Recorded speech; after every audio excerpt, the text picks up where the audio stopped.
Tem um tema super importante que quero conversar um pouco sobre isso, que é a questão da perda, do medo de perder que o ser humano tem.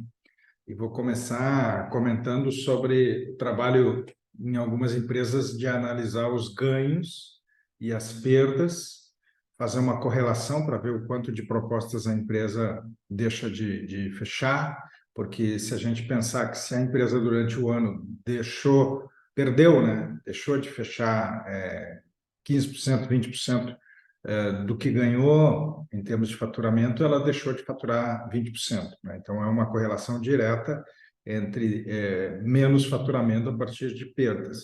E aí a gente se debruça sobre o que fez ganhar e o que fez perder. Mas quando a gente vai para o que foi que aconteceu efetivamente para um negócio ter sido perdido, a maioria dos gestores e dos vendedores não gosta de falar sobre isso. Torcem o nariz e acham que esse é um assunto perda de tempo, já foi perdido mesmo, etc, etc, etc, né? Ou então dão razões que são razões assim quase que óbvias, do tipo, o concorrente fez um preço menor e eu perdi o negócio. E aí a pergunta é, bom, tu não conseguiu criar valor durante todo o processo que tu executou com o cliente a ponto de te substituírem por causa de preço, né? E aí já tende aí para uma outra discussão, mas quando a gente fica efetivamente olhando os motivos, existem alguns motivos que estão relacionados ao cliente não ter feito nada, não ter mudado, ter continuado com o mesmo fornecedor que tinha, ter continuado com a mesma marca que tinha, ou não ter resolvido um suposto problema que tinha, e aí os vendedores ficam sem entender as razões. E então tem um trabalho muito forte nisso, que não dá para esgotar aqui, mas que cabe uma reflexão bem importante, que é o medo das pessoas de tomarem decisões e perderem. Quando os vendedores tendem a apresentar para os compradores os ganhos. Meu produto é melhor nisso, tem um melhor desempenho, ele produz 30% mais, a minha assistência técnica é melhor, a minha marca é melhor, o giro do meu produto é melhor, sempre com um enfoque no ganho, que isso acaba indo, inclusive, para o relatório onde vão aparecer os ganhos do projeto, né? Relacionado ao investimento financeiro. E aí passam-se meses e o vendedor com uma expectativa de que o negócio seja fechado, e lá na frente alguém toma a decisão de não tomar a decisão, né? O que eu vou chamar de ficar dentro do status quo.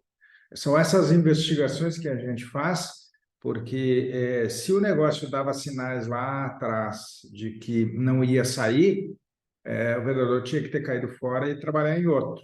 Mas é muito raro tu encontrar um vendedor que abre mão, né, de um processo de alguém que mostra um mínimo interesse em fazer a compra. Os vendedores ficam até o final, até terem um não, assim, muitas vezes recebem um não e não aceitam o não e continuam insistindo, né?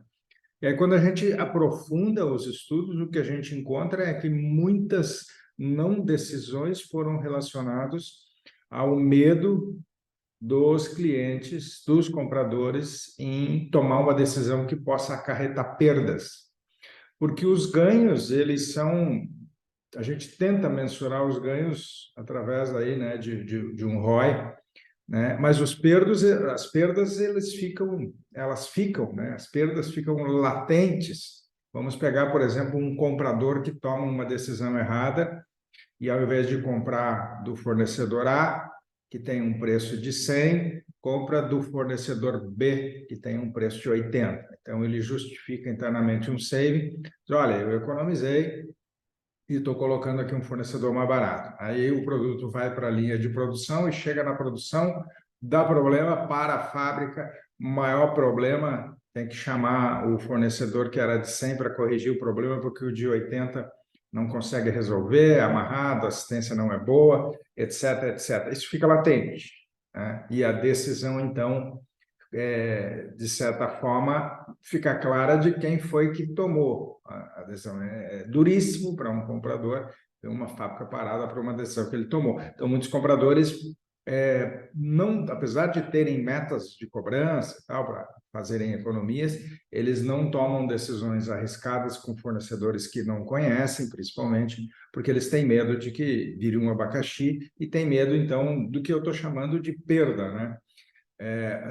Essa falta de avaliação concreta sobre os motivos por que as pessoas não tomam as decisões faz com que muitos vendedores se dediquem a negócios que não vão ter movimento lá na frente. Então, a grande reflexão ao tratar do processo de vendas, né, todas as etapas, né, fazer as entrevistas, olhar os competidores, ver o que precisa ser resolvido, preparar uma proposta, apresentar a proposta, negociar a proposta, né, todas essas etapas do processo. A maioria dos vendedores tende a superestimar a questão do ganho e subestimar a questão dos receios, do medo. E por que isso? Porque tu olhar os ganhos é a forma mais fácil, mais tangível, não é mais fácil, mas mais tangível. Tu coloca lá o nível de economia, processo, tal, equipamento, amortização, essas coisas todas que a gente costuma fazer para demonstrar o ganho de produtividade, normalmente, quando se trata aí de um bem, de um material, né, uma máquina, alguma coisa assim, né? E aí o medo, quem é que trata? É intangível. Quem é que chega numa reunião e expressa o seu receio, o seu medo de uma forma clara, objetiva, né, de falta de confiança e tal, é muito raro. Então, o vendedor, ou os vendedores, os gerentes comerciais precisam explorar esses receios dos compradores, porque é aí uma das principais razões, está aí uma das principais razões porque as coisas não andam. Desde a troca da marca de arroz no supermercado, desde a troca de alguma coisa no varejo de um por outro, né? Porque qual é o medo do varejista? O medo do varejista é falta de giro.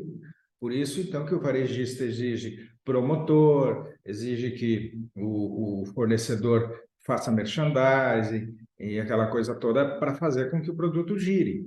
Porque marcas que giram e já são comprovadamente marcas premium que giram e o lojista sabe que vai girar, ele não tem medo de que o negócio vai ficar parado, né? Agora, quando entra um novo fornecedor com um novo produto com um custo bem mais baixo e não consegue fazer a mudança, tem que tratar o medo, né? Então, essa reflexão é justamente para que cada um, dentro da sua perspectiva, do seu negócio, da indústria que trabalha, né, da marca que representa, entenda o quanto o cérebro humano tem estudos aí, tem até um prêmio Nobel que trabalhou sobre isso, né? A gente pode aprofundar num outro momento, mas o cérebro humano tem aversão a risco, prefere não ganhar do que perder.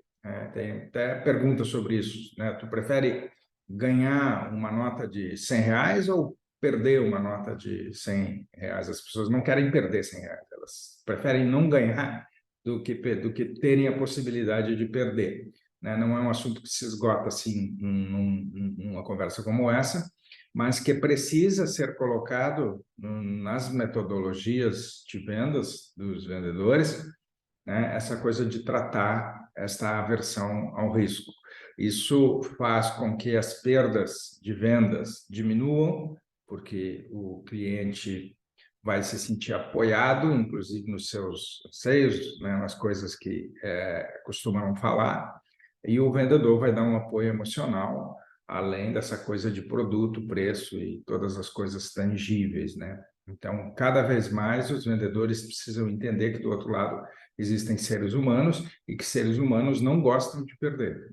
E se não gostam de perder, é preciso que o vendedor entenda quais são os receios e que trate esses receios de uma forma aberta, né, de uma forma tranquila, que faça então com que o próprio comprador entenda que o nível de receio e de medo é baixo e que ele possa tomar a decisão. Por isso que muitas vezes nas organizações a decisão sobe, né, e vai lá para alguém que tem o poder de decisão, porque é um cara que toma decisão e se errar, né, ele está, de certa forma, blindado pelo cargo ou pela hierarquia, né, mas quando a decisão é muito complexa, se decide, inclusive, em comitê, né, para diluir o risco do erro, se vai lá para o comitê executivo, né, para o conselho de administração, etc., dentro das empresas, envolvendo determinados valores. Vocês vejam que tem essa relação entre o valor envolvido, o risco envolvido da tomada de decisão e a hierarquia, né? Então, é todo um sistema montado que não é expresso de uma forma assim clara, tangível, precisa ser entendido para se proteger do risco, né? Porque as organizações, as pessoas precisam tomar mais decisões corretas do que incorretas para terem sucesso. Então, todo mundo foge dessa coisa de tomar decisão errada, seja de uma comprinha simples da gente como consumidor, a gente fica pensando, né? Tem 300 exemplos para dar, né? Mas até na compra de uma pizza, tu fica preocupado se vai chegar no tempo certo, se está correto, se a qualidade ainda é a mesma, etc. Será que hoje tem bastante movimento? A minha pizza não vai chegar pior do que sempre porque tem muita correria? Ou hoje não tem ninguém, talvez a minha pizza chegue ruim porque tem pouco movimento? Todas essas coisas estão sempre no nosso cérebro, né? De uma forma consciente algumas vezes e muitas delas de uma forma inconsciente, né? Que aí a gente trata fazendo uma análise sem olhar o viés que está lá por baixo, né? A coisa que realmente está pegando, ela está escondida, né? Que aí vem medos que podem estar com a pessoa já há muito tempo, né? Então, essa é a mensagem, tá? Dá para demonstrar os ganhos? Claro, se dá para demonstrar, se deve demonstrar e se deve colocar força nisso, mas não deixar com que os receios fiquem sem tratativas, né? Sem tratamento, né? Precisa ser tratado tanto quanto o ganho. Aliás, né? A perda na cabeça das pessoas é até mais importante do que o ganho. Esse é o estudo que foi feito, comprovado. Então a gente, como pessoas de vendas, temos que tratar disso em todas as negociações, né? Já pode até começar pelo medo, porque o medo muitas vezes vem na frente do ganho.